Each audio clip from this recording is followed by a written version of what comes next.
Me dijeron que no le contara a nadie, que sería nuestro secreto. Dijeron que me matarían si abría la boca, y yo con apenas 12 años le creí a ese monstruo. La sangre en mis piernas fue solo el comienzo de la pesadilla. Buenos días, mis queridos. Mi nombre es Clotilde, pero todos me dicen Clo. Tengo 79 años. Nací y crecí en Guadalajara, Jalisco, y hoy voy a contar una historia que guardé por casi 67 años. Una historia que muchos de mi familia ni siquiera saben bien, porque la vergüenza y el miedo me callaron por tanto tiempo. Si estás viendo este video, déjame un me gusta y suscríbete al canal. Esta viejita se los agradece de corazón. Cuéntame en los comentarios de qué parte de México me estás viendo.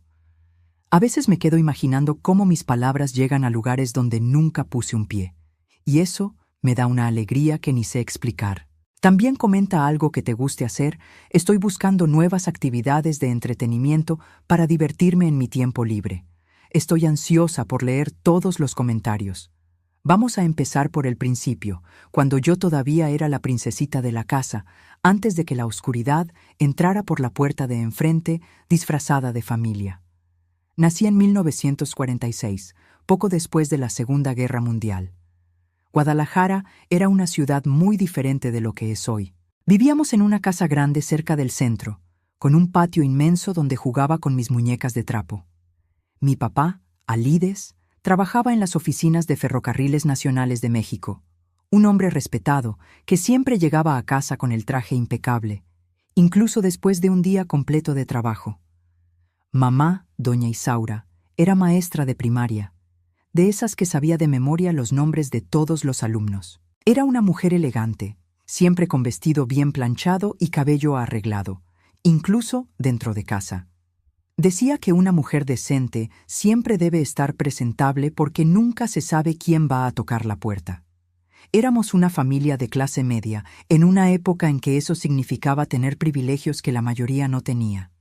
Teníamos una muchacha, Sebastiana, que dormía en casa y cuidaba de todo mientras mis papás trabajaban. Era como una segunda madre para mí. Me enseñaba historias de espantos que me hacían temblar de miedo y reír al mismo tiempo. Yo era hija única, el centro de las atenciones. Papá y mamá intentaron tener más hijos, pero después de 2 abortos, los doctores dijeron que era peligroso para mamá intentarlo de nuevo. Entonces todas las esperanzas, sueños y ambiciones de ellos fueron depositados en mí, y confieso que yo aprovechaba esa posición. Era consentida, sí, no lo voy a negar. Me compraban las mejores muñecas, los vestidos más bonitos, y tenía clases de piano con la maestra italiana que vivía cerca de la iglesia. Clotilde va a ser una señorita muy fina, decía mamá para las vecinas que venían a tomar café en casa las tardes de sábado. Sabe coser, bordar y ya toca 3 canciones completas en el piano.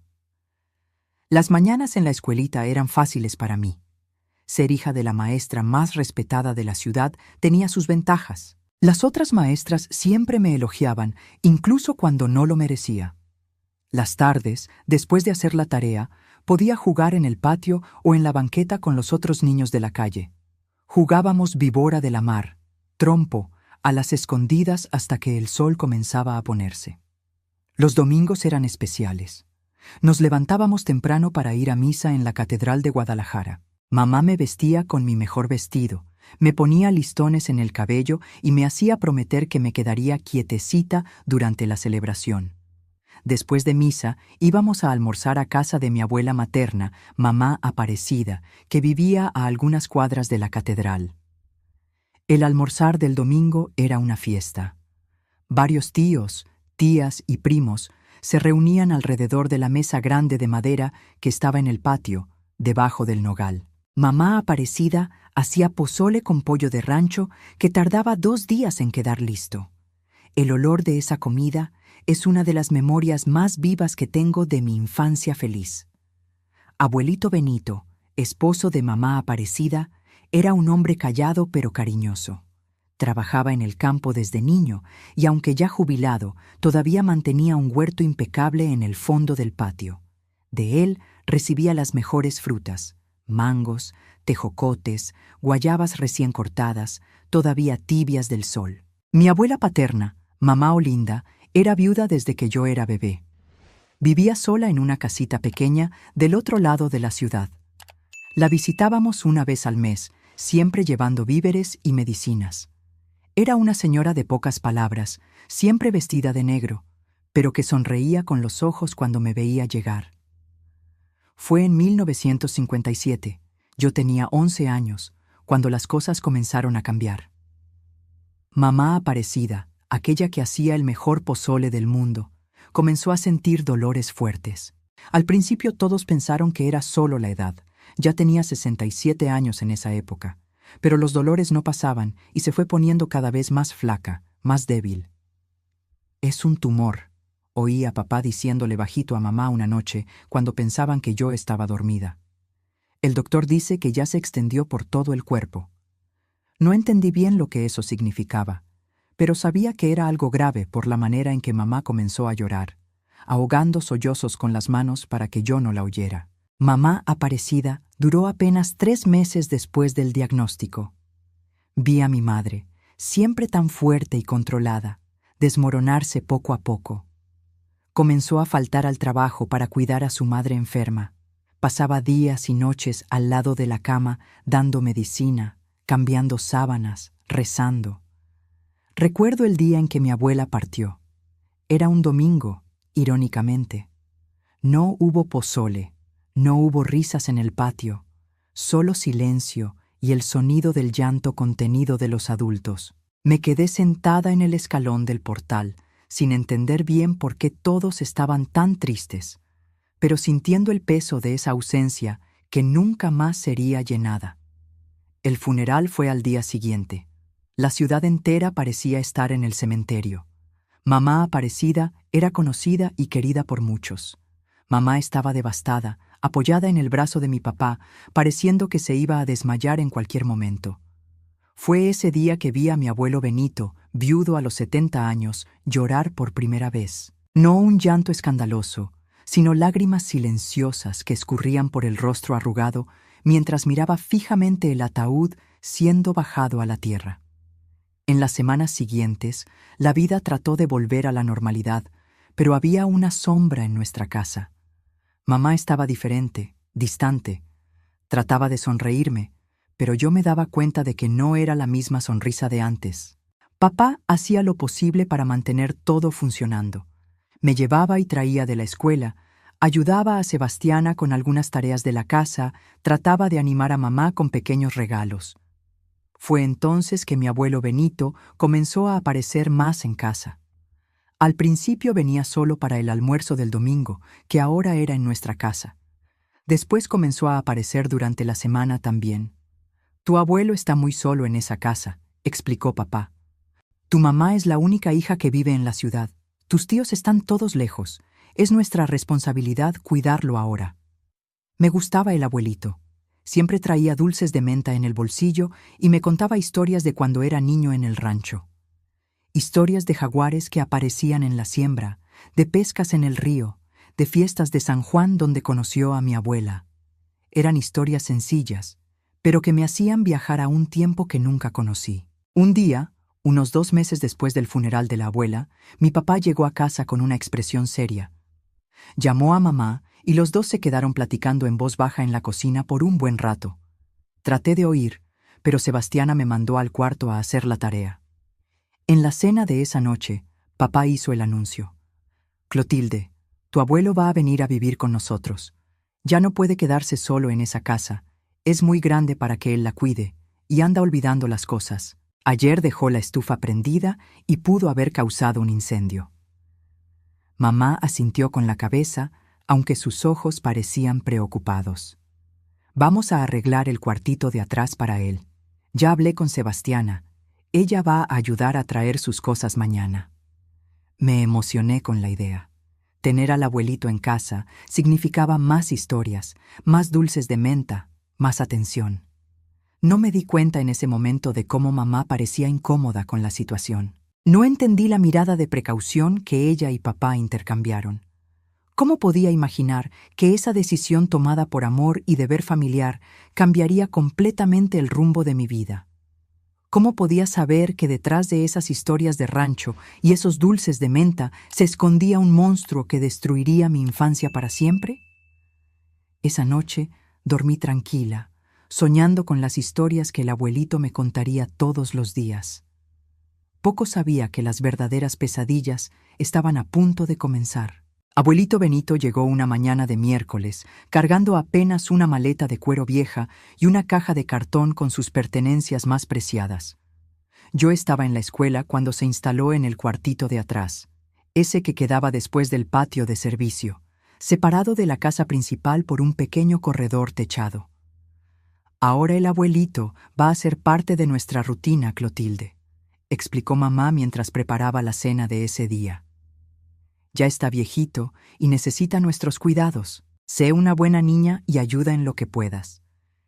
Al principio, la presencia de él parecía una bendición.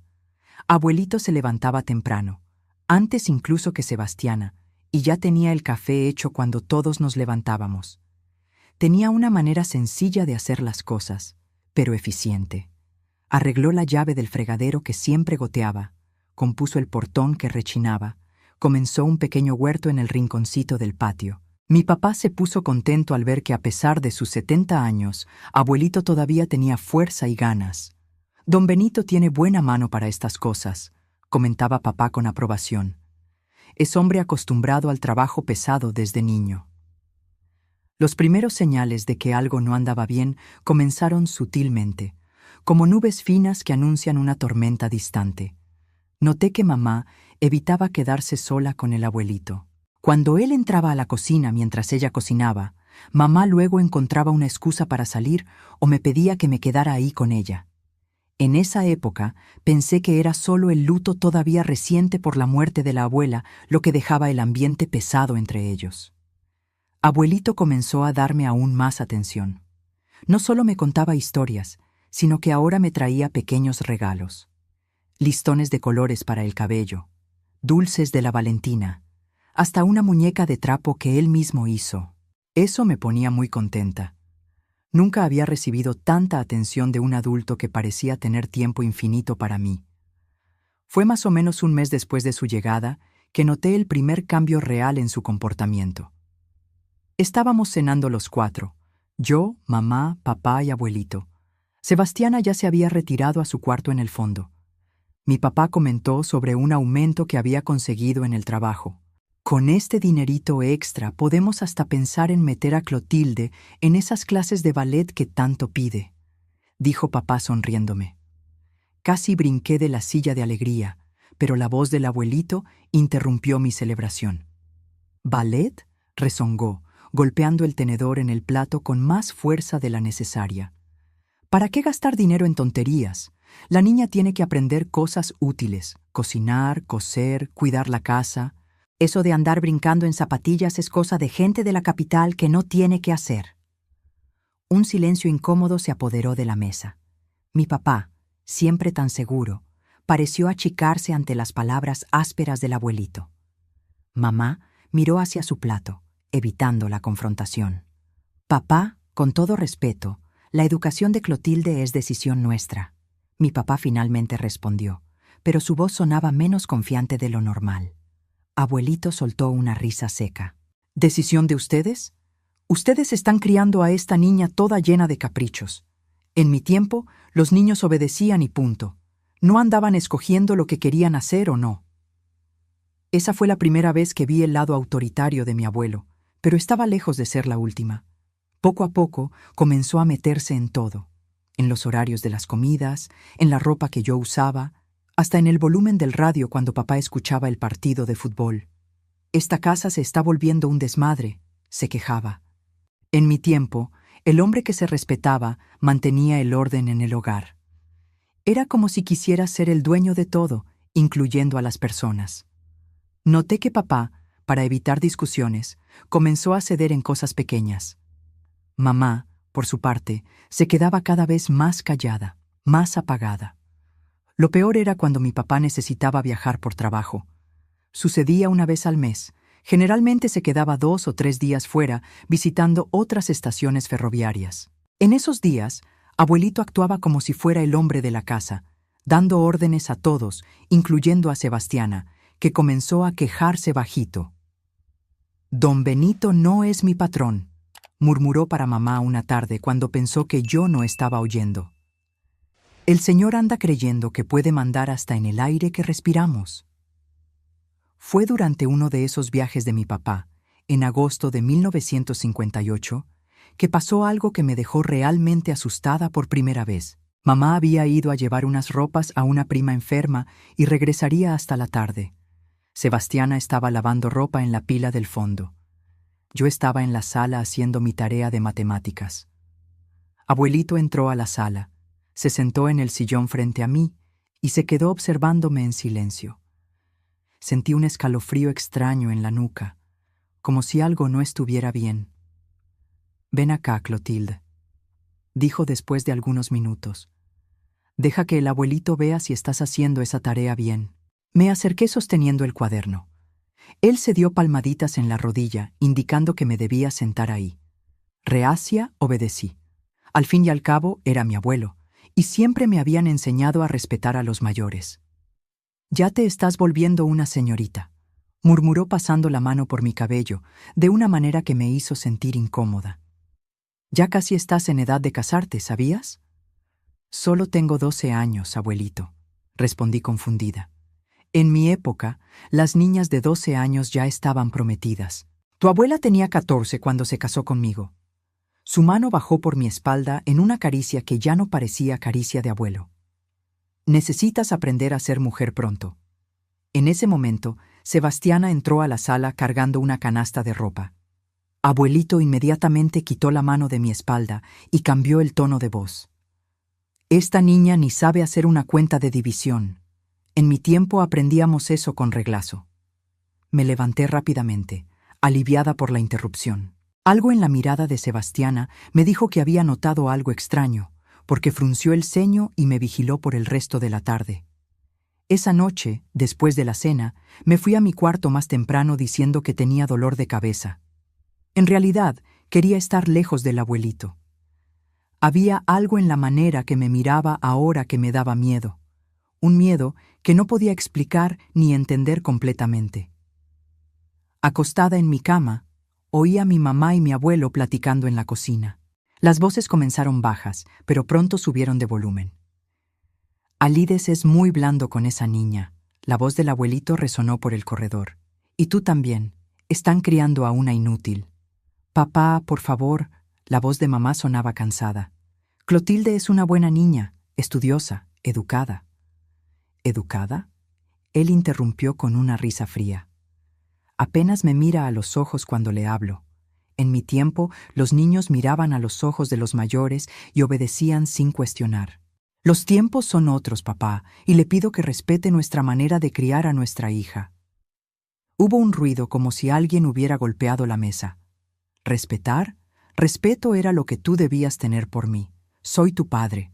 Después de que tu madre murió, ustedes me arrinconaron en ese cuartito de atrás como si fuera un perro viejo». «Nadie lo arrinconó a usted en ningún lado». La voz de mamá se quebró. «Estamos tratando de cuidarlo, darle comodidad». «¿Comodidad?». Él se rió de nuevo de esa manera que me daba escalofríos. «Me encierran en ese cuchitrilo mientras ustedes se quedan en la casa grande. Me sirven al último en la mesa. Me mandan callar la boca cuando doy un consejo». Hubo un silencio, y entonces la voz de mamá, ahora más baja. «Si usted no está contento aquí, puede regresar a su casa. Nadie lo obligó a venir». Otro golpe en la mesa, más fuerte. «¿Eso es lo que quieres? ¿Deshacerte de tu padre viejo? ¿Mandarme de vuelta para quedarme solo hasta morir? ¿Así es como honras a tu madre? Ella debe estar revolcándose en la tumba de vergüenza de ti». Me tapé los oídos con la almohada, no queriendo oír más. Esa noche tuve pesadillas con sombras que me perseguían por la casa. En la mañana siguiente, mamá tenía ojeras profundas y apenas tocó el café. Abuelito, por otro lado, parecía extrañamente satisfecho, como si hubiera ganado alguna batalla. Cuando papá regresó de viaje 2 días después, me di cuenta de que mamá no le contó nada sobre la discusión. Ella sonreía forzadamente, decía que todo estaba bien. Abuelito, Por su parte, estaba más amable que nunca con mi papá, ofreciéndose a ayudar en lo que fuera necesario, elogiándolo por trabajar tanto para mantener a la familia. Fue como si dos personas diferentes vivieran dentro de mi abuelo. El hombre gentil y servicial que aparecía cuando mi papá estaba en casa, y el tirano controlador que emergía tan pronto como papá salía por la puerta. Una semana después, Sebastiana pidió su raya. Dijo que había conseguido un trabajo mejor en una casa del centro, pero vi en sus ojos que había otro motivo. Antes de irse, me abrazó fuerte y me susurró al oído: «Cuídate, niña. Y si algo malo pasa, cuéntale a tu mamá inmediatamente». No entendí la advertencia en ese momento, pero pronto, muy pronto, entendería perfectamente lo que ella quiso decir. Con la salida de Sebastiana, mamá pasó a quedarse más tiempo en casa. Pidió permiso en la escuela por algunas semanas diciendo que necesitaba organizar la casa. Creo que en el fondo no quería dejarme sola con el abuelito. Eso me trajo algún alivio temporal, pero no duró mucho. Pronto mamá necesitó regresar a las clases. El director de la escuela había sido claro en que no podía extender su permiso por más tiempo, y papá comenzó a hacer viajes más largos, a veces quedándose fuera por una semana entera. Fue en una de esas semanas, en noviembre de 1958, que mi mundo se derrumbó completamente. Mamá había ido a una junta en la escuela que duraría hasta tarde. Yo estaba en mi cuarto, ya en camisón, cepillándome el cabello antes de dormir. La puerta se abrió sin que tocaran. Abuelito estaba parado ahí, observándome con una mirada que nunca voy a olvidar en la vida. Una mirada que mezclaba algo animal con una frialdad calculadora que me heló hasta el alma. «Tu mamá regresa hasta tarde», dijo entrando al cuarto y cerrando la puerta detrás suyo. «Necesitamos tener una plática de adulto a adulto, Clotilde». Supe en ese instante que algo terrible iba a pasar. Un pánico primitivo se apoderó de mí, haciendo que mi corazón latiera tan fuerte que parecía que iba a explotar en mi pecho. Lo que pasó en los minutos siguientes es algo que todavía me atormenta en las noches más oscuras. Sus manos ásperas, su peso inmovilizándome contra la cama, el dolor punzante, mis gritos ahogados por la mano arrugada que cubría mi boca, el olor a tequila y sudor agrio, las palabras horribles susurradas en mi oído. «Si le cuentas a alguien, las mato a ti y a tu mamá», dijo cuando terminó, acomodándose la ropa como si nada hubiera pasado. «Nadie te va a creer. Van a decir que tú provocaste al abuelito, que eres una niña sin vergüenza». Me quedé paralizada en la cama mucho tiempo después de que él salió, incapaz de llorar, incapaz hasta de respirar bien. Un pedazo de mí murió esa noche. La niña confiada, alegre y soñadora se fue para siempre, sustituida por un cascarón vacío lleno de vergüenza y miedo. En la mañana siguiente no pude levantarme para ir a la escuela. Mi cuerpo dolía de maneras que nunca imaginé que fuera posible. Había sangre en mi camisón, en las sábanas. Cuando mamá vino a ver por qué no me había levantado, mentí. Dije que tenía cólicos, que había despertado en esos días. Ella pareció creerme, me trajo un té y me dejó quedarme en casa. Abuelito pasó todo el día en la calle, gracias a Dios. Cuando regresó en la noche, actuó como si nada hubiera pasado. Cenó normalmente, contó historias para mi papá, hizo bromas.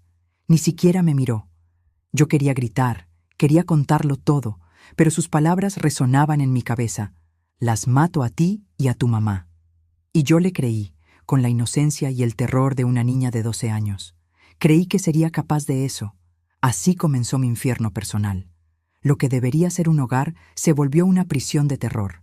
Su presencia, su olor, su voz, todo me causaba pánico. Y lo peor, nadie se daba cuenta, o tal vez no querían darse cuenta. Las noches se volvieron mi mayor pavor. Cada vez que oía pasos en el corredor, cada vez que una tabla del piso rechinaba, me encogía en la cama rezando para que él no viniera. Pero siempre venía. No todas las noches, lo que era casi peor, porque la incertidumbre me mantenía en constante estado de alerta, de terror anticipado. Comencé a cambiar. Dejé de comer bien, adelgacé. Mis calificaciones en la escuela bajaron. Ya no quería salir a jugar ni platicar con nadie. Pasé a dormir con unas tijeras debajo de la almohada, aunque sabía que jamás tendría valor para usarlas. «¿Qué te está pasando, hija?», preguntaba mamá preocupada. «Pareces un fantasma andando por ahí». Yo quería tanto contarle.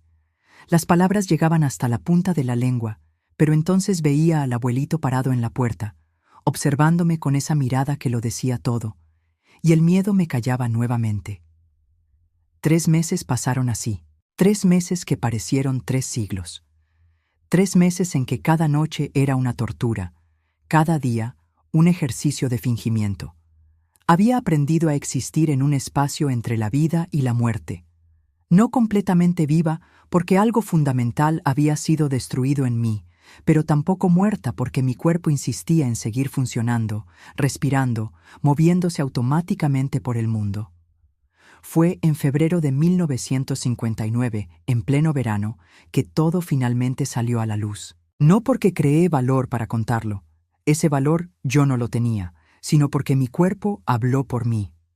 Abuelito había estado particularmente violento la noche anterior. Mamá y papá habían ido a un cumpleaños y regresarían tarde. Él aprovechó para beber más de lo normal y vino a mi cuarto más temprano que de costumbre. «Hoy el abuelito te va a enseñar unas cosas nuevas», dijo con esa sonrisa que me daba náuseas. Traté de resistir por primera vez. Grité, pateé, arañé. Eso solo lo puso más furioso. Cuando terminó, yo estaba más lastimada que nunca. Brazos morados de tanto ser apretada, arañazos en los hombros, un corte en el labio de cuando me pegó para que me quedara callada. En la mañana siguiente no podía esconder las heridas. Era verano, hacía un calor insoportable, y mamá entró al cuarto mientras yo todavía dormía. Cuando jaló la sábana para despertarme, vio los moretones en mis brazos, la sangre seca en el labio cortado. El grito de ella despertó a toda la casa. El grito de mi madre esa mañana calurosa de febrero fue como un desgarre en el tejido del silencio que me había sofocado por meses.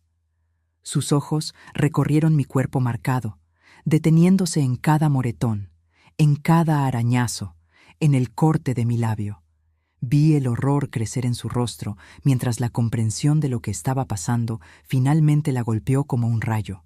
«Dios mío, Clotilde, ¿quién te hizo esto?», preguntó sentándose en la orilla de la cama, las manos temblando al acercarse a mis brazos morados. No pude responder.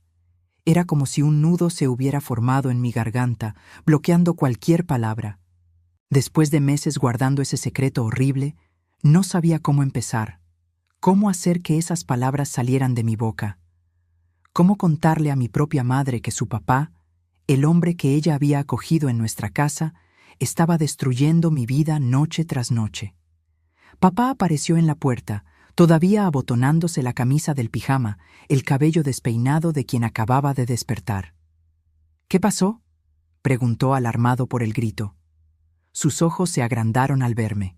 Nunca había visto a mi papá de esa manera. El rostro pálido, las pupilas dilatadas por el shock, las manos cerradas en puños tan apretados que los nudillos se pusieron blancos. Por un instante terrible pensé que abuelito también aparecería ahí, que entraría al cuarto con esa cara de preocupación falsa, fingiendo no saber nada, listo para inventar alguna mentira. Mi cuerpo entero se contrajo con esa posibilidad, pero fue justamente ese miedo obvio, esa reacción física de pavor, lo que finalmente hizo entender a mi madre. Vi el momento exacto en que la percepción atravesó su rostro. Sus ojos se llenaron de lágrimas y se cubrió la boca con la mano, como si quisiera impedir que escapara un grito aún mayor. «Fue él, ¿verdad?», susurró con voz temblorosa. «Fue mi papá, ¿verdad?». No necesité responder con palabras.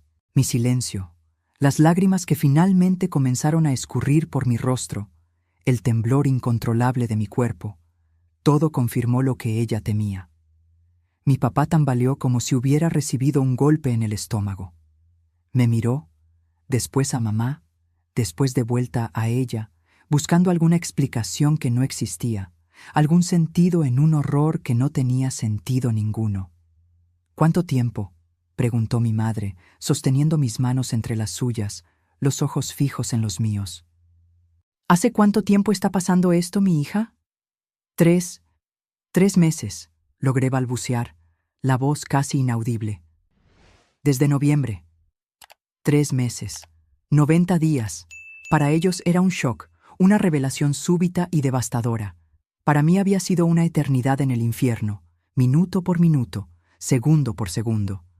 El rostro de mi madre se contorsionó en una expresión que nunca había visto antes, una mezcla de dolor, rabia y culpa que parecía envejecerla 10 años en 10 segundos. ¿Por qué no nos dijiste antes?, preguntó mi papá, la voz ronca. Las palabras del abuelito resonaron en mi cabeza. Si le cuentas a alguien, las mato a ti y a tu mamá. Incluso ahora, con el secreto revelado, esa amenaza todavía tenía poder sobre mí. Dijo que nos iba a matar si yo contaba. Hablé entre sollozos. Dijo que nadie me iba a creer, que iban a decir que yo lo provocaba. Mi papá soltó un sonido extraño, como un animal herido. Vi algo cambiar en sus ojos, la confusión y el shock, dando lugar a una furia que jamás había visto en aquel hombre siempre tan calmado y controlado. Se volteó bruscamente y salió del cuarto.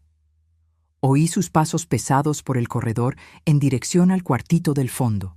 ¡Ay, no!, gritó mamá, corriendo detrás de él. Me quedé sola en la cama, todavía envuelta en las sábanas manchadas, oyendo los sonidos distantes de una confusión. Voces alteradas, algo quebrándose, un golpe sordo. Quería levantarme, ver lo que estaba pasando, pero mi cuerpo parecía hecho de plomo. No podía mover ni un músculo. Minutos después, o fueron horas, el tiempo parecía distorsionado. Mamá regresó. Estaba pálida, con el cabello despeinado y los ojos rojos de tanto llorar. Se sentó a mi lado en la cama y me abrazó, un abrazo diferente de todos los otros que me había dado. Desesperado, como si temiera que yo pudiera desaparecer en cualquier momento. Se fue, murmuró contra mi cabello. Tu papá lo corrió. No va a volver nunca más. Ya estás segura. Yo quería creer en esas palabras, quería sentirme aliviada, liberada, pero el miedo se había infiltrado tan profundamente en mí que parecía formar parte de mi propia piel. ¿Y si regresa de noche?, pregunté, la voz quebrada por el terror que esa posibilidad me causaba. ¿Y si viene a buscarme cuando ustedes estén durmiendo? Mamá sostuvo mi rostro entre sus manos, obligándome a mirar a sus ojos. No va a pasar, dijo con una firmeza que no dejaba espacio para dudas. Tu papá está allá afuera ahora mismo cambiando todas las cerraduras y después vamos a la policía. La palabra policía provocó una nueva ola de pánico en mí. Significaba que otras personas sabrían, que tendría que contar todo de nuevo, revivir cada detalle horrible. No quiero ir, lloré, escondiendo el rostro en las manos. No quiero que nadie sepa. Entiendo tu miedo, mi hija, dijo mamá acariciando mi cabello. Pero necesitamos hacer esto para que él nunca más le haga daño a ti o a cualquier otra niña. Ese día no fuimos a la policía. En vez de eso, mamá me llevó al doctor, un viejo amigo de la familia que atendía en casa. Con discreción, recuerdo su rostro poniéndose cada vez más sombrío mientras me examinaba, haciendo preguntas en voz baja que yo apenas podía responder. Va a necesitar cuidados, le dijo a mi madre cuando terminó. No solo físicos. En la mañana siguiente, todavía adolorida y exhausta, fui llevada a la delegación. Era un edificio gris e intimidador en el centro de la ciudad. Mamá sostuvo mi mano todo el tiempo mientras papá caminaba algunos pasos adelante de nosotras, los hombros tensos, la mandíbula apretada de rabia contenida. Nos llevaron a un cuarto pequeño, con paredes descarapeladas y un ventilador ruidoso que solo circulaba el aire caliente. Un delegado de bigote grisáceo escuchó nuestra historia, anotando todo en un cuaderno gastado. Su rostro permanecía impasible, profesional, pero vi algo cambiar en sus ojos cuando entendió lo que había pasado. Necesitamos la declaración de la niña, dijo mirando más a mis papás que a mí. Sola. No, protesté agarrando el brazo de mi madre con fuerza. No me quiero quedar sola. Es el procedimiento, explicó el delegado con una gentileza sorprendente. Pero su mamá puede quedarse si usted prefiere. Así, con mamá a mi lado, conté todo. Cada noche, cada abuso, cada amenaza. Las palabras salían en chorros entrecortados por sollozos mientras mantenía los ojos fijos en mis propias manos, incapaz de mirar a los adultos en el cuarto. Cuando terminé, el silencio era tan denso que parecía tener peso propio. El delegado carraspeó, visiblemente incómodo. «Lo vamos a encontrar», garantizó. «No se va a escapar». Pero se escapó, al menos por un tiempo. Las semanas siguientes fueron un borrón de doctores, de preguntas repetidas exhaustivamente, de miradas de lástima que me seguían por todas partes. La noticia se esparció rápidamente, como pasa en ciudades pequeñas. Los susurros me acompañaban en los pasillos de la escuela, en el camino a la iglesia, en las tiendas del centro. «Es esa niña», decían. «Dicen que el abuelo... pobrecita». Ya no era más Clotilde la niña consentida, hija del empleado del ferrocarril y de la maestra respetada. Era la víctima, un objeto de curiosidad mórbida y lástima superficial. En casa, las cosas también cambiaron drásticamente. Mis papás, devastados por la culpa de no haber notado lo que estaba pasando, convirtieron esa culpa en sobreprotección. Nunca más me quedé sola. Siempre había alguien conmigo. Mamá, papá, una tía que vino a pasar una temporada con nosotros. Las ventanas ahora tenían cerrojos nuevos, y papá verificaba 2, 3 veces si todas las puertas estaban bien cerradas antes de irnos a dormir. Me cambiaron al cuarto de ellos. Mi antiguo cuarto, aquel donde la pesadilla había pasado tantas veces, fue cerrado con llave. Nadie entraba ahí. Era como si ese espacio hubiera sido contaminado para siempre. Las noches eran lo peor. Aunque sabía que estaba segura, que él no podría alcanzarme más, las pesadillas venían sin falta. Despertaba gritando, empapada de sudor frío, sintiendo su peso sobre mí, su olor a tequila, las manos ásperas en mi piel. Mamá me abrazaba hasta que paraba de temblar, murmurando palabras de consuelo que no lograban alcanzar el lugar oscuro donde vivía mi miedo. La policía buscó al abuelito por todas partes. Había desaparecido como humo. Algunos decían que había regresado al interior de Jalisco donde nació, otros que había huido a Michoacán donde nadie lo conocía. Hubo hasta quien dijera que se había matado aventándose al río. Yo no creía en ninguna de esas historias. En mi corazón infantil y aterrorizado, tenía la certeza de que estaba cerca, observándome, esperando el momento adecuado para cumplir su amenaza. En abril de 1959, 2 meses después del descubrimiento, comencé terapia. Era algo raro en esa época. Una ciudad pequeña como Guadalajara apenas tenía psiquiatras, mucho menos psicólogos especializados en trauma infantil. Pero mis papás movieron cielo y tierra para encontrar ayuda. Mamá llegó a vender sus joyas para pagar las consultas en la Ciudad de México, a donde viajábamos una vez por semana. La doctora Elena era una mujer de mediana edad con ojos gentiles detrás de anteojos de armazón dorado. Su consultorio era acogedor, con sillones suaves y un librero lleno de libros y pequeños juguetes. «No necesitas hablar si no quieres», me dijo en nuestro primer encuentro. «Podemos simplemente quedarnos aquí en silencio hasta que te sientas cómoda». Fue lo que hicimos en las primeras sesiones. Yo me sentaba, miraba por la ventana, a veces agarraba uno de los juguetes y lo manipulaba distraídamente. Ella solo observaba, haciendo anotaciones ocasionales, nunca presionándome. «Lo que te pasó no fue tu culpa», dijo cierto día, rompiendo nuestro silencio habitual. «Nada de lo que hiciste o dejaste de hacer causó esto. La culpa es completamente de él». Esas palabras tan simples y directas me pegaron como un rayo. No me había dado cuenta hasta entonces de cuánto me culpaba por no haber contado antes, por no haber resistido más, por haber creído en sus amenazas. Pero pude haber gritado, murmuré, las lágrimas escurriendo libremente. Pude haberle contado a mamá el primer día. Si hubiera hablado, Eras una niña enfrentando algo que ninguna niña debería enfrentar, respondió la doctora Elena. Hiciste lo que podías para sobrevivir. Y sobreviviste. Eso muestra que eres más fuerte de lo que imaginas. ¿Fuerte? Yo no me sentía fuerte. Me sentía quebrada, sucia, irremediablemente dañada. Nunca más voy a ser como antes, confesé, dando voz a mi mayor miedo. Nunca más voy a ser normal. Normal es una palabra complicada, dijo, inclinando la cabeza pensativamente. No vas a ser como eras antes, eso es verdad. Nadie permanece igual después de un trauma. Pero eso no significa que no puedas tener una vida plena, feliz y significativa. Yo quería creerle. Quería tanto creer que había un futuro para mí más allá de aquel horror, más allá del miedo constante, más allá de las noches en vela y las pesadillas. Mayo llegó trayendo lluvias fuertes que parecían nunca terminar. El cielo permanecía constantemente gris, como si reflejara el estado de mi alma. La policía prácticamente había desistido de encontrar al abuelito.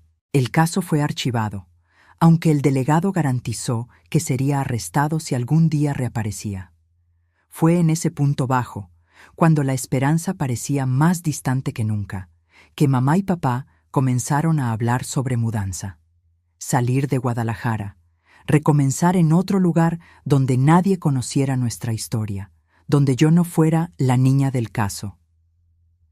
Ciudad de México, tal vez, sugirió papá durante la cena. Tengo un primo que trabaja en correos allá. Dice que me puede conseguir algo. La idea de dejar la única ciudad que conocía, de abandonar la casa donde había crecido, a pesar del terror de los últimos meses, me asustaba casi tanto como la posibilidad de quedarme. ¿Pero y la escuela? ¿Y mis amigas?, pregunté, aunque sabía que tenía pocas amigas ahora. La mayoría se alejó cuando el escándalo salió a la luz, por vergüenza o por orden de los papás que no querían que sus hijas se involucraran. Hay escuelas mejores en la capital, respondió mamá forzando una sonrisa optimista. Y vas a hacer nuevos amigos, amigos que no saben, que no te van a mirar de esa manera. Yo sabía a qué se refería. La manera como todos me miraban ahora, con lástima, con curiosidad mórbida o peor, con esa expresión incómoda de quien no sabe qué decir. Tal vez, pensé, tal vez comenzar de nuevo en otro lugar fuera exactamente lo que necesitaba. Un lugar donde nadie supiera, donde pudiera ser simplemente Clotilde, no la víctima. Un lugar donde cada esquina no trajera memorias terribles, donde cada sombra no me hiciera imaginar que él estaba al acecho. ¿Cuándo?, pregunté, sintiendo por primera vez en meses algo parecido a esperanza. En cuanto yo confirme el empleo, respondió papá apretando mi mano sobre la mesa. Algunas semanas, tal vez. Esa noche, acostada en la cama improvisada en el cuarto de mis papás, mirando al techo mientras la lluvia golpeaba las ventanas, me permití imaginar ese nuevo comienzo. Una nueva casa, una nueva escuela, nuevas personas que no conocían mi pasado. Tal vez allá pudiera empezar a reconstruir los pedazos quebrados de mí misma. Tal vez allá pudiera un día dormir sin miedo. Pero antes de que pudiéramos realizar ese plan, antes de que pudiera escapar de esa ciudad y de las memorias que me atormentaban en cada rincón, algo pasó que cambió todo nuevamente. Algo que ninguno de nosotros podría haber previsto y que sacaría a la luz fuerzas que ni sabía que poseía. Fue a principios de junio, casi 4 meses después de que mis papás descubrieron el abuso, que la tormenta que parecía haber pasado regresó con fuerza total. Y esta vez yo estaría en el centro del huracán, incapaz de esconderme, forzada a enfrentar al monstruo de mis pesadillas una última vez. Era un sábado de junio, llovía finamente en Guadalajara. Esa lluvia triste que no lava nada, solo deja todo más húmedo y pesado. Pasé la mañana ayudando a mamá a separar ropa para donación. Nos estábamos preparando para la mudanza, aunque todavía no teníamos fecha exacta. Papá había ido al centro a resolver algunos pendientes en el banco. Nosotras dos estábamos solas en casa, puertas y ventanas cerradas como siempre desde aquel día fatídico. El sonido del timbre rasgó el silencio como un trueno. Mamá y yo nos miramos asustadas. No esperábamos a nadie. Amigos y parientes sabían que debían avisar antes de visitar. Era parte de las nuevas reglas de seguridad de la casa. «Quédate aquí», instruyó mamá, su rostro súbitamente tenso. Desde la sala la oí acercarse cautelosamente a la puerta, preguntando quién era. La respuesta fue amortiguada por la lluvia, pero reconocí el timbre de la voz. Era doña Teresita, nuestra vecina de enfrente, una señora viuda que siempre había sido gentil conmigo. Mamá abrió la puerta, pero solo una rendija, manteniendo la cadena de seguridad puesta. «Isaura», oí a doña Teresita decir, su voz anormalmente urgente. «Necesito decirte algo. Es sobre tu papá». Mi sangre se heló en las venas. Solo la mención indirecta de él era suficiente para dejarme paralizada de miedo. «¿Qué tiene él?». La voz de mi madre sonó afilada como un cuchillo. «Está de vuelta», habló doña Teresita tan bajo que casi no la oí. «Lo vi anoche andando por la calle de atrás. Estoy segura de que era él. Estaba diferente, barba larga, más flaco, pero era él». Mis piernas cedieron y me apoyé en la pared para no caer. Había regresado. El monstruo de mis pesadillas estaba de vuelta, probablemente para cumplir su amenaza. «¿Está usted completamente segura?», preguntó mamá, la voz temblando ligeramente. «Completamente», confirmó doña Teresita. «Él no me vio, estaba oscuro, pero pensé que ustedes debían saberlo para tener cuidado». Oí a mamá agradecer rápidamente y cerrar la puerta. Cuando regresó a la sala y me vio recargada en la pared, blanca como la cera, no necesitó preguntar si había escuchado. Mi rostro lo decía todo. «Voy a llamar a tu papá», dijo tratando de parecer calmada, pero vi el miedo en sus ojos, el mismo miedo que yo sentía. Papá llegó a casa 20 minutos después, jadeando por haber corrido bajo la lluvia. Su rostro era una máscara de furia controlada. «Voy a la delegación ahora mismo», anunció, todavía parado en la entrada, goteando agua en el piso. «Tienen que arrestarlo. Está prófugo desde hace meses». «¿Y si no hacen nada?», preguntó mamá, lo que todos estábamos pensando. La policía no se había esforzado mucho para encontrarlo la primera vez. ¿Por qué sería diferente ahora? Una conversación tensa siguió en la cocina. Mamá y papá discutiendo en voces bajas, ocasionalmente mirándome, sentada silenciosamente en la mesa. Hablaban sobre huir esa misma noche, sobre quedarnos con parientes en otra ciudad hasta que todo se resolviera, sobre contratar a alguien para proteger la casa. Y entonces, en medio de esa conversación angustiada, se fue la luz. La casa quedó sumergida en la oscuridad, excepto por los destellos ocasionales de los relámpagos que la tormenta, ahora más fuerte, lanzaba contra las ventanas. Un silencio absoluto cayó sobre nosotros tres mientras nos dábamos cuenta de nuestra súbita vulnerabilidad. «Es solo la lluvia», dijo papá finalmente, tratando de sonar confiado. «Voy a traer las velas». Mientras él iba hasta la despensa a buscar velas y cerillos, mamá se acercó a mí, jaló una silla y se sentó a mi lado, sosteniendo mi mano en la oscuridad.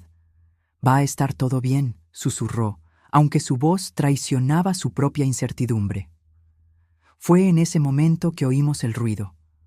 Un crujido leve, como si alguien estuviera forzando la puerta de atrás, esa que daba al patio, cerca del cuartito donde abuelito había vivido. Papá regresó corriendo de la despensa, velas y cerillos olvidados. «¿Oyeron eso?», preguntó, la voz tensa. Antes de que pudiéramos responder, otro crujido, más fuerte esta vez, inconfundible. Alguien realmente estaba tratando de entrar por la puerta de atrás. «Al cuarto, ahora», ordenó papá en un susurro urgente. «Enciérrense ahí. Voy a ver qué es». «No», exclamé agarrando su brazo con desesperación. La idea de separarnos, de que papá enfrentara solo lo que muy bien podía ser abuelito tratando de invadir la casa, me llenó de pavor. Otro crujido, seguido por el sonido inconfundible de madera cediendo. Quien fuera que fuese, había logrado entrar. En ese momento me di cuenta de que estábamos acorralados. La casa tenía solo 2 salidas, la puerta del frente y la de atrás, esta última ahora comprometida. Para llegar a la puerta del frente tendríamos que atravesar toda la sala, quedando expuestos. Como si leyera mis pensamientos, papá nos jaló hacia el armario de la cocina, un hueco estrecho donde guardábamos escobas y productos de limpieza. «Quédense aquí», susurró. «No hagan ningún ruido». Apretadas en ese espacio estrecho, mamá me abrazó con fuerza, amortiguando hasta el sonido de nuestra respiración. Oí a papá salir de la cocina, sus pasos ligeros en el piso de madera que yo conocía tan bien. Los minutos siguientes fueron los más largos de mi vida. Cada segundo parecía arrastrarse mientras tratábamos de oír cualquier sonido de la casa más allá del tamborear de la lluvia en el techo y el rugido ocasional de los truenos. Entonces, voces amortiguadas al principio, después más altas. La voz de mi papá, tensa, furiosa, y otra voz que reconocí inmediatamente, que me hizo temblar incontrolablemente en los brazos de mi madre. Él, abuelito. El monstruo había realmente regresado. No podía distinguir las palabras exactas, solo el tono, acusaciones, negaciones, rabia creciente. Las voces venían de la sala, acercándose a la cocina. «Tu hija está mintiendo». La voz del abuelito súbitamente se hizo clara, cortando el aire como una navaja. «Estas niñas de hoy en día inventan cosas, lo ven en la televisión y creen que...» «Cállate la boca», gritó mi papá. «Sal de mi casa ahora, o juro por Dios que esta vez te mato». Un ruido de lucha, cuerpos chocando, algo quebrándose. Mamá me apretó aún más contra sí, sus lágrimas silenciosas mojando mi cabello. «No me voy sin hablar con esa mentirosa», gritó abuelito. «Ella necesita confesar que inventó todo esto. Mira lo que me hicieron. Me convirtieron en un prófugo, en un criminal». Otro estrépito, el sonido inconfundible de un cuerpo cayendo pesadamente al suelo. Mamá ya no aguantó más. Empujó la puerta del armario y salió, jalándome consigo. La escena que encontramos en la cocina, iluminada solo por los relámpagos ocasionales, quedaría grabada para siempre en mi memoria. Mi papá estaba caído cerca de la mesa, un hilo de sangre escurriendo de su frente. Abuelito estaba de pie, sosteniendo una botella rota, obviamente el arma que había usado contra papá. Al vernos, su rostro se contorsionó en una sonrisa que no tenía nada de humano. «Ahí están ustedes», dijo dando un paso en nuestra dirección. «La ingrata de mi hija y la mentirosa de mi nieta». Estaba casi irreconocible. La barba blanca ahora estaba larga y sucia, los ojos inyectados, la ropa empapada pegándose al cuerpo flaco. Olía a tequila, sudor y odio.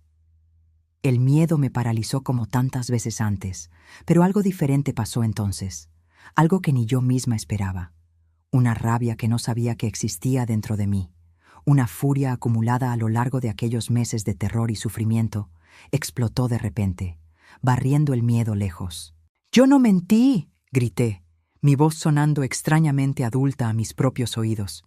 «Tú sabes lo que hiciste. Tú lo sabes». Abuelito pareció aturdido por un instante, tal vez por mi osadía, tal vez por ver a la niña aterrorizada que conocía transformada en alguien que se atrevía a enfrentarlo. Ese momento de vacilación fue todo lo que mamá necesitó. Con un movimiento rápido, agarró la sartén pesada de hierro que estaba en la estufa y antes de que abuelito pudiera reaccionar, le pegó con toda su fuerza en el costado de la cabeza. El impacto fue brutal. Abuelito tambaleó, soltando la botella rota, y cayó de rodillas, aturdido. Sangre comenzó a escurrir de un corte arriba de la oreja. Papá ya se estaba levantando, tambaleante pero determinado. Vi en sus ojos lo mismo que sentí en mi corazón. No habría más miedo, no habría más huida. Esa noche, de una manera u otra, la pesadilla terminaría. Lo que pasó después parecía ocurrir en cámara lenta. Abuelito, aunque herido, trató de levantarse, agarrándose de la orilla de la mesa para apoyarse. Sus ojos nublados por el dolor y el alcohol se fijaron en mí con odio puro. «Tú», gruñó, tratando de dar un paso en mi dirección. «Tú destruiste todo». Papá se puso entre nosotros, protegiéndome con su cuerpo. Al mismo tiempo, mamá corrió hacia el teléfono en la pared, que milagrosamente todavía funcionaba a pesar de la falta de luz, y marcó rápidamente. «¡Policía!», gritó al teléfono. «Por favor, vengan rápido. Calle Acacias 247. Invadió nuestra casa. Está tratando de atacar a nuestra hija». Abuelito, dándose cuenta de que estaba acorralado, hizo un último intento desesperado. En un movimiento inesperadamente ágil para un hombre de su edad, agarró un cuchillo de la pila y avanzó contra mi papá. Todo pasó muy rápido. Mi papá se esquivó, tratando de desarmar al abuelito. Hubo una lucha breve y violenta. Vi la hoja del cuchillo reflejar la luz de un relámpago mientras los dos hombres luchaban por su control.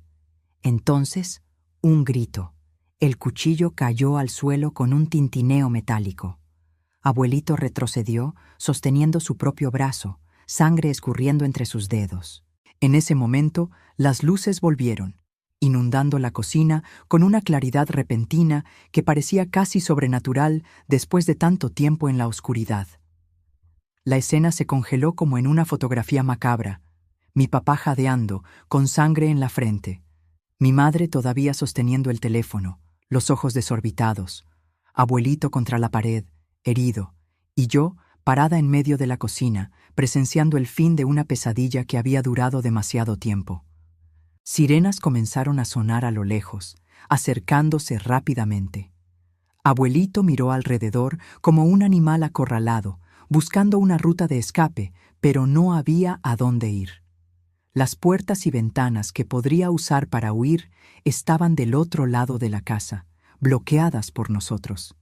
Fue en ese momento, con las sirenas llegando y la inevitabilidad de la captura volviéndose clara, que vi algo quebrarse en sus ojos. No fue arrepentimiento o vergüenza, nada tan humano.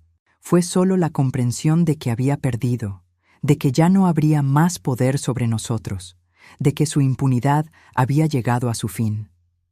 «Ustedes no saben lo que hicieron», murmuró, deslizándose por la pared hasta sentarse en el piso, todavía sosteniendo el brazo herido. «No saben». Minutos después, la casa fue invadida por policías. Abuelito fue detenido, esposado a pesar de las protestas débiles sobre su herida. Recuerdo que me miró una última vez mientras se lo llevaban arrastrando. Una mirada que ya no tenía el poder de aterrorizarme, porque ahora yo sabía algo que él no sabía. Yo había sobrevivido. Había enfrentado al monstruo y seguía en pie. Las horas siguientes fueron un torbellino de actividades. Paramédicos tratando el corte en la frente de mi papá, policías tomando nuestras declaraciones, vecinos curiosos aglomerándose en la banqueta a pesar de la lluvia, tratando de entender lo que había pasado. Sentada en la sala, envuelta en una cobija que alguien había puesto sobre mis hombros, observé toda esa actividad con una extraña sensación de distanciamiento. Era como si estuviera flotando por encima de la escena, viendo todo pasarle a otra persona, no a mí. Fue solo cuando todos finalmente se fueron, los policías prometiendo volver en la mañana siguiente para más preguntas, los paramédicos después de garantizar que nadie necesitaba ir al hospital, los vecinos relutantemente dispersados, que la realidad comenzó a asentarse. Estábamos los tres en la sala, exhaustos, todavía procesando lo que había pasado. Un silencio extraño flotaba en el aire. No el silencio opresivo del miedo que había sido nuestra compañía constante por meses, sino un silencio diferente, casi pacífico. «Se acabó», dijo papá finalmente, su voz baja pero firme. «Él no te va a lastimar más, Clotilde, nunca más». Por primera vez en mucho tiempo creí verdaderamente en esas palabras. La pesadilla había terminado. No de la manera que esperábamos, no como habíamos planeado, pero había terminado. Esa noche, por primera vez en meses, dormí sin tener pesadillas. Un sueño profundo y reparador que parecía lavar un poco del horror acumulado en mi alma joven. En la mañana siguiente, cuando desperté, una sensación extraña me invadió. Me tomó algunos segundos identificarla, de tan desacostumbrada que estaba. Era esperanza, una pequeña llama de esperanza de que tal vez la vida pudiera volver a ser buena nuevamente. Abuelito fue formalmente acusado y encarcelado. El juicio, algunos meses después, fue rápido. Las evidencias eran abrumadoras, especialmente después de que invadió nuestra casa, confirmando todas las acusaciones con sus propias acciones. Fue condenado a 12 años de prisión. Nunca más lo vi después de esa noche en la cocina. Nunca quise verlo. Supe años después que murió en la prisión, un ataque al corazón en el 5º año de su sentencia. La noticia no me trajo alegría, pero tampoco tristeza. Solo un extraño vacío, como si un capítulo particularmente doloroso de un libro finalmente hubiera sido volteado. Nuestra mudanza a la Ciudad de México terminó sucediendo de todas maneras, algunos meses después del incidente. Necesitábamos un nuevo comienzo, lejos de las memorias, lejos de las miradas, lejos de los susurros que persistían a pesar de la condena del abuelito. En la capital, poco a poco, reconstruimos nuestras vidas. Continué la terapia con la doctora Elena, quien me ayudó a entender que lo que había pasado no me definía, que yo era mucho, mucho más que la violencia que había sufrido. Mamá volvió a enseñar, ahora en una escuela más grande donde nadie conocía nuestro pasado. Papá consiguió un buen empleo en correos gracias al primo que había mencionado.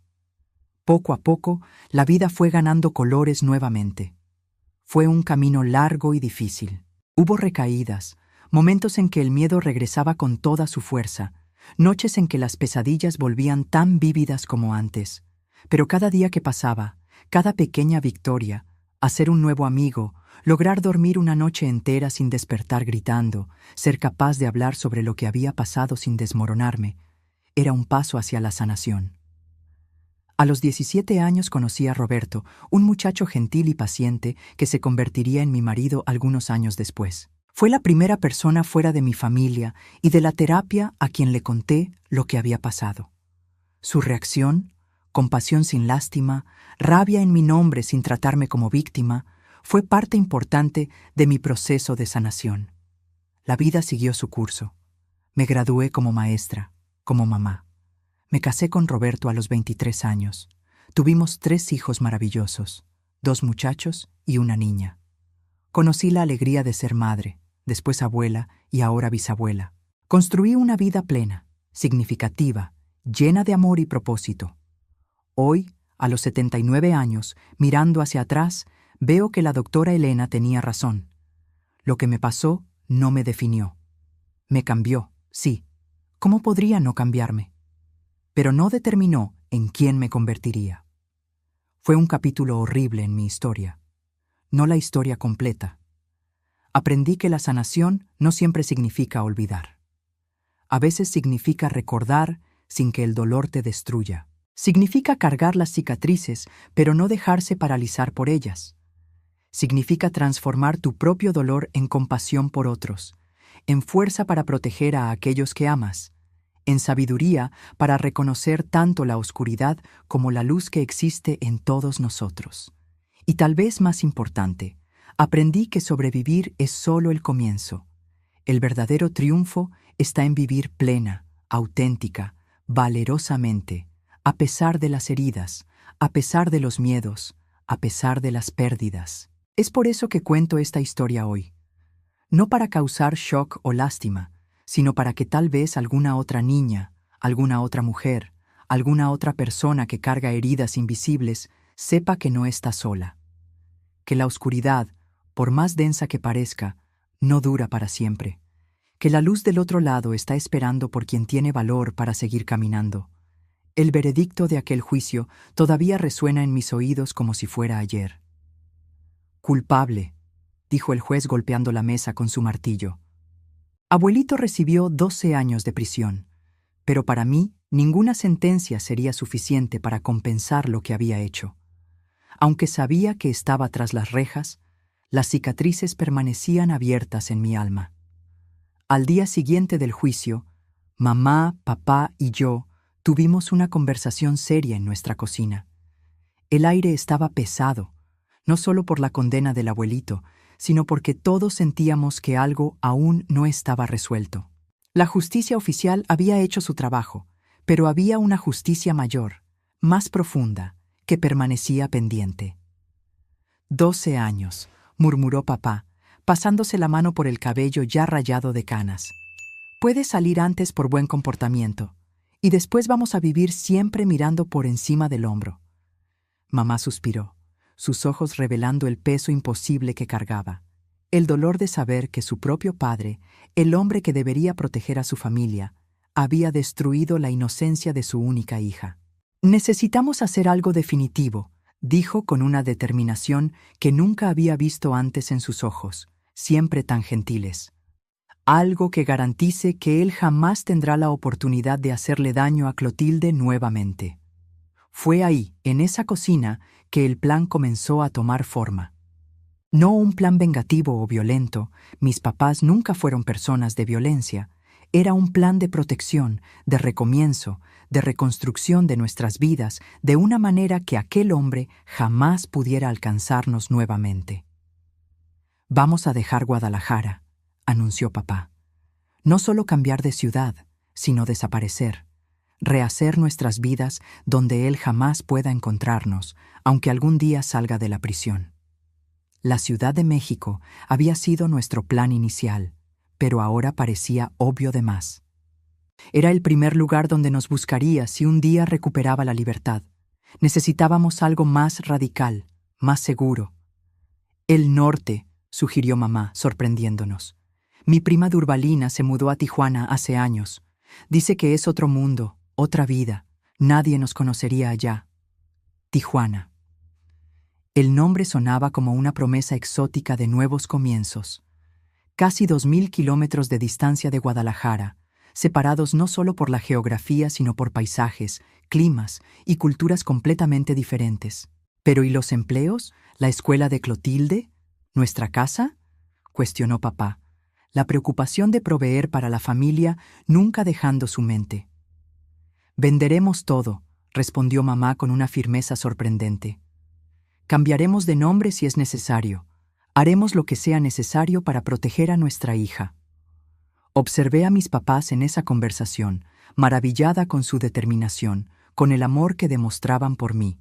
Estaban dispuestos a renunciar a todo, la seguridad de empleos establecidos, la casa que habían construido con tanto sacrificio, la cercanía con amigos y parientes, todo para protegerme, para darme una oportunidad de recomenzar.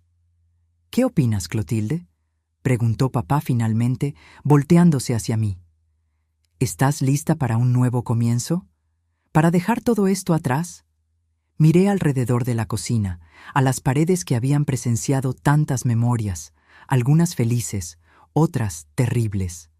Pensé en la escuela donde todos me miraban con lástima o curiosidad mórbida. Pensé en las calles de Guadalajara que ahora parecían siempre esconder sombras, cada esquina un recordatorio de lo que había pasado. Sí, respondí, sintiendo por primera vez en muchos meses algo parecido al entusiasmo. Quiero irme, quiero empezar de nuevo. Los preparativos para nuestra nueva vida comenzaron discretamente, casi en secreto. No queríamos que nadie supiera hacia dónde nos dirigíamos, ni siquiera los pocos parientes con quienes todavía manteníamos contacto. Papá le contó solo a su jefe, inventando una historia sobre problemas de salud que exigían tratamiento en otro clima. Vendimos la casa a una pareja de la capital que ni llegó a visitar el inmueble. Compraron por medio de un corredor, atraídos por el precio abajo del mercado que ofrecimos para acelerar la venta. Los muebles más grandes fueron incluidos en la venta. El resto fue donado o vendido en lotes pequeños para no llamar la atención. Mamá le escribió a la prima en Tijuana pidiendo ayuda para encontrar una casa para rentar e información sobre escuelas y posibles empleos. Las cartas eran enviadas a una dirección intermedia, la casa de una colega de trabajo de confianza, para evitar cualquier rastro en caso de que alguien de la familia del abuelito tratara de localizarnos. En 2 meses todo estaba listo. Dejamos Guadalajara en una madrugada de octubre de 1959, cuando la ciudad todavía dormía. Un solo taxi cargando 3 personas y 6 maletas. Todo lo que quedaba de nuestra vida anterior. Fuimos hasta León, donde tomaríamos el tren para la capital, y de ahí un avión para Tijuana. El viaje fue largo y cansado. El avión, una novedad para mí. En otra situación habría sido emocionante, pero estaba demasiado exhausta emocionalmente para sentir cualquier cosa más allá de un vago alivio por estar cada vez más lejos de Guadalajara. Llegamos a Tijuana en una tarde calurosa y seca que hizo que mis ropas se pegaran al cuerpo instantáneamente. Durvalina, la prima de mamá, nos esperaba en el pequeño aeropuerto con una sonrisa cálida y abrazos apretados. No conocía los detalles de lo que había pasado. Mamá le había contado apenas que tuvimos problemas serios y necesitábamos recomenzar, pero su hospitalidad sin preguntas fue exactamente lo que necesitábamos. La Tijuana de 1959 era una ciudad fascinante, tan diferente de todo lo que yo conocía, que a veces parecía que habíamos viajado a otro país, no solo a otro estado. Los colores vibrantes, los olores intensos de especias y comida de la frontera, el calor constante, la lluvia que prácticamente no existía, el ritmo más acelerado de la vida fronteriza, todo conspiraba para crear la sensación de que realmente habíamos dejado nuestro pasado atrás. Rentamos una casa pequeña pero aireada en la colonia Libertad, no muy lejos de donde vivía Durvalina. Papá consiguió empleo en una empresa de importación y exportación, gracias a un contacto que Durvalina tenía. El trabajo pagaba menos que su antiguo empleo en el ferrocarril, pero ofrecía la posibilidad de crecimiento. Mamá, después de algunas semanas buscando, fue contratada como maestra suplente en una escuela primaria. Para mí, la adaptación fue más difícil. La escuela era completamente diferente. El acento de las personas, las palabras que no conocía, las costumbres. Hasta la merienda tenía sabores extraños a mi paladar del interior jalisciense. En las primeras semanas prácticamente no hablé con nadie, quedándome aislada en los rincones del patio durante los recreos. Pero poco a poco algo curioso comenzó a pasar. Lejos del ambiente donde todos me conocían como la niña del caso, fui lentamente reaprendiendo a ser simplemente Clotilde. Nadie allí sabía de mi pasado. Nadie me miraba con esa mezcla de lástima y curiosidad mórbida. Era un anonimato libertador. La primera amistad que hice fue con Iracema, una niña de piel morena y sonrisa fácil que se sentaba en el pupitre al lado del mío. Ella me adoptó, por así decir, decidiendo que yo necesitaba aprender las costumbres locales. «Hablas muy raro, ¿eh?», se reía imitando mi acento del interior. «Ven acá, te voy a enseñar lo que son tacos de verdad, no esa cosa que ustedes del sur llaman tacos». Con Iracema descubrí el mercado de la línea. Probé comidas que ni sabía que existían. Aprendí a andar en camión por las calles que conectaban la ciudad. Su compañía, tan despreocupada y alegre, fue como un bálsamo para mi espíritu herido. En casa también vi a mis papás cambiando, adaptándose. Papá abandonó los trajes formales que siempre usó en Guadalajara, simplemente incompatibles con el clima de Tijuana, y adoptó camisas ligeras de manga corta. Mamá dejó crecer el cabello y muchas veces lo usaba suelto, algo que nunca la había visto hacer antes. Pequeños cambios que simbolizaban algo mayor. Nos estábamos permitiendo ser personas diferentes, dejando atrás no solo el horror de lo que había pasado, sino también las versiones rígidas de nosotros mismos que existían antes. Claro, no todo fue fácil. Había noches en que todavía despertaba gritando, empapada de sudor frío, segura de que había oído la voz del abuelito en el corredor. Días en que un hombre mayor en la calle con cierta semejanza física con él me hacía congelarme de terror. Momentos en que el simple acto de alguien cerrar una puerta con demasiada fuerza me hacía entrar en pánico. Continué la terapia con una nueva psicóloga, la doctora Marta, a quien mamá le contó toda la verdad para que pudiera ayudarme adecuadamente. No era lo mismo que las sesiones con la doctora Elena en la capital, pero poco a poco fuimos construyendo una relación de confianza. El trauma no desaparece solo porque cambiaste de dirección, explicó la doctora Marta en una de nuestras primeras sesiones. Pero puedes aprender a cargar esa historia de una manera que no te impida vivir plenamente. Y fue eso lo que lentamente comenzamos a hacer, aprender a cargar nuestra historia de una nueva manera. Un año después de nuestra llegada a Tijuana, papá recibió una carta. Venía del abogado que había cuidado de la venta de nuestra casa en Guadalajara. Era corta y directa. Abuelito había muerto en la prisión. Un ataque al corazón fulminante durante el almuerzo en el comedor. Papá y mamá discutieron largamente si debían contarme. Terminé oyendo por casualidad, escuchando detrás de la puerta, un hábito que había desarrollado en Guadalajara y que todavía no había logrado abandonar completamente. Cuando los confronté sobre lo que había oído, mamá me abrazó, lágrimas en los ojos. «Ya no puede lastimarte, mi hija», dijo. «Nunca más». No lloré. No sentí alivio, ni alegría, ni tristeza. Era como si la noticia fuera sobre un extraño, alguien que yo apenas conocía. Me di cuenta de que en cierto sentido eso era verdad. El hombre que me hirió tan profundamente no era realmente mi abuelo. Era un monstruo que usaba su rostro. El verdadero impacto de la noticia vino más lentamente, en los días y semanas siguientes. Me di cuenta de que ya no necesitaba mirar por encima del hombro constantemente, que no necesitábamos más mantener nuestra localización en secreto, que el miedo de que él un día pudiera salir de la prisión y encontrarnos finalmente se había disipado. Fue como si un peso enorme hubiera sido removido de nuestros hombros. Nuestra nueva vida en Tijuana dejó de ser una huida y pasó a ser simplemente nuestra vida.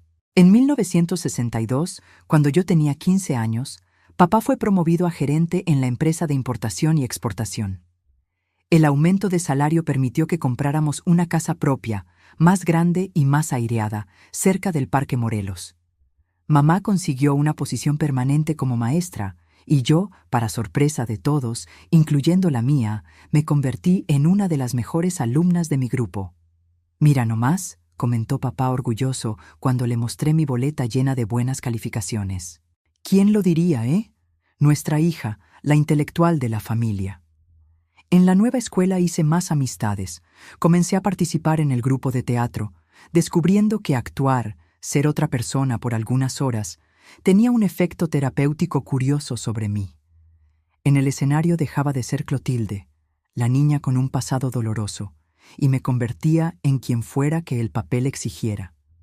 Fue en el teatro de la escuela que conocí a Vicente, a los 16 años. Él era 2 años mayor, estaba en el último año y hacía el papel principal en la obra en que yo tenía un papel secundario. Alto, de piel morena y ojos verdes impresionantes, herencia de un abuelo español, explicó después. Vicente fue mi primer amor verdadero. Nuestro acercamiento fue lento. Diferente de otros muchachos que conocí, Vicente nunca fue apresurado o insistente. Parecía entender intuitivamente mis límites, mis temores, aunque yo nunca le había contado sobre mi pasado. Nuestro primer beso pasó después de una presentación particularmente exitosa de la obra. Fue gentil, respetuoso, y por primera vez no sentí miedo del toque de otra persona. Fue como si algo congelado dentro de mí comenzara finalmente a derretirse. Vicente y yo anduvimos por casi 2 años. Él fue mi primer novio, mi primera experiencia de amor romántico. Con él aprendí que la intimidad física podría ser bonita, respetuosa, basada en consentimiento y cariño mutuo, lo opuesto completo de la violencia que había marcado mi introducción a la sexualidad. Eventualmente, Vicente ganó una beca para estudiar ingeniería en Monterrey. Nuestro noviazgo no sobrevivió a la distancia, pero nos separamos con cariño y respeto. Él siguió su camino y yo el mío, pero siempre le voy a agradecer el papel que desempeñó en mi jornada de sanación. En 1966, a los 19 años, ingresé a la Universidad Autónoma de Baja California para estudiar letras. Fue ahí que conocí a Roberto, un estudiante de Derecho de ojos gentiles e ideas apasionadas sobre justicia social. Era de Ensenada, hijo de un comerciante y una maestra, y había venido a Tijuana específicamente para estudiar en la universidad.